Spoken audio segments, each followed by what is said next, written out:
வெற்றிவேல் முருகனுக்கு அரோகரா. ஹலோ சொந்தங்களே, மகா கந்தசஷ்டி விரதம் 21 நாள் இருக்கலாம்னு இருக்கேன். இன்றைக்கி தான் நாள் 1. இன்றைக்கி என்னுடைய காலை பொழுது 4 மணிக்கெலாம் ஸ்டார்ட் ஆகிடுச்சு. பூஜை அறையெல்லாம் சுத்தம் பண்ணிவிட்டு ஐயனுக்கு அபிஷேகம் பண்ணி செவ்வரளி மலரால் அலங்காரம் பண்ணி வெற்றிலை தீபத்துக்கு எல்லாம் ரெடி பண்ணி வெற்றிலை தீபமும் போட்டாச்சு. இன்றைக்கி என்னுடைய நாள் ரொம்ப அழகாக இருந்துச்சு. பூஜையும் நல்லபடியாக முடிச்சாச்சுங்க.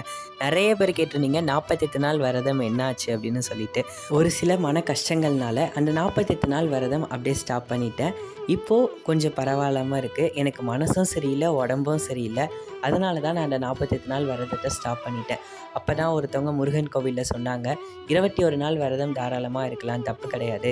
ஐயன் நிச்சயமாக மனசார எது இருந்தாலும் ஏற்றுப்பாருன்னு சொன்னாங்க. அதுக்கப்புறம் தாங்க 48 நாள் விரதம்லேருந்து 21 நாள் விரதம் ஸ்டார்ட் பண்ணியிருக்கேன். கண்டிப்பாக ஐயன் என்னுடைய கஷ்டத்தை சரி பண்ணிவிடுவார். இந்த வீடியோ பிடிச்சிருந்தால் லைக் பண்ணிக்கோங்க, ஷேர் பண்ணிக்கோங்க. மறக்காமல் நம்ம சேனலை சப்ஸ்கிரைப் பண்ணி ஓ முருகன் கமெண்ட் பண்ணிக்கோங்க. பாய்.